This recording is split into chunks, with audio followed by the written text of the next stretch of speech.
Phone tapping విషయంలో చాలామంది నేతలు బాధితులుగా బయటకు వస్తున్నది ఒక్కొక్కరి విషయం. మీరు ఏమైనా ఆ రకంగా ఇబ్బందులు పడ్డారా? దానికి సంబంధించి ఏమైనా దర్యాప్తు అధికారులకు సమాచారం ఇవ్వబోతున్నారా? మొత్తం చెప్తుంది దాంట్లో నా ఫోన్, నా భార్య ఫోన్, నా కొడుకుల ఫోన్, నా కోళ్ళ ఫోన్, నా చుట్టాల ఫోన్, నా డ్రైవర్లు, నా వంట మనుషులు అన్నీ దిగ్బంధం అష్టదిగ్బంధం చేస్తే నేను ఇక్కడ కూర్చున్నా.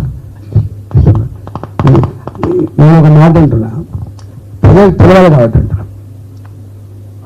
నేను టీఆర్ఎస్ పార్టీలో ఉన్నప్పుడు అడ్వకేట్ జనరల్ పోస్ట్ నియామకం కోసమని ఆనాడు ఆశీర్వాదానికి పోయినాం. మేము ఏమంటే సరే జరిగిపోయినాయి, ఎన్ని సమాచారం తర్వాత అయినా ఒక తెలంగాణ అడ్వకేట్ని అడ్వకేట్ జనరల్ పోస్ట్ నియమించండి, అది మా కోరిక. నేను పేరు చెప్పలేదు, కులం చెప్పలేదు, పేరు చెప్పలేదు, ఏమీ చెప్పలేదు.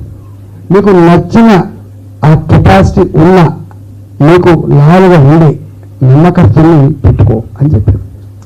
నేను నాకు నమ్మకస్తులు కావాలని నేను అంటే అన్న ఏంటంటే, అరే నీకు ఒక అడ్వకేట్ జనరల్ నియమించే విషయంలో నమ్మకస్తులు అంటున్నావు కదా, 4 కోట్ల తెలంగాణ ప్రజలు పాలించే నైతిక హక్కు నీకు ఎక్కడిది అని చెప్పి నేను అడిగినాను. అవును రికార్డు ఉంటే అవసరం కాదు, చూడండి పిల్లల నేను మాత్రం రికార్డ్స్ ఉంటాను.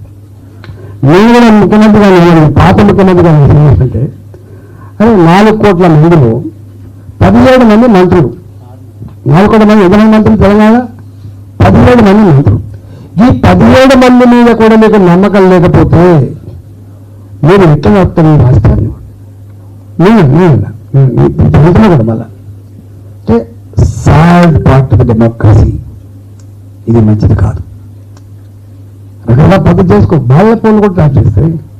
కొన్ని సంవత్సరాలు కొల్లేరైతే నేను చెప్తున్నా, నాకు తెలిసి ప్రైవేట్ వ్యక్తుల బాటలు కూడా పోయి వీళ్ళు సంవత్సరాలు కొలాప్స్ అయిపోయాయి.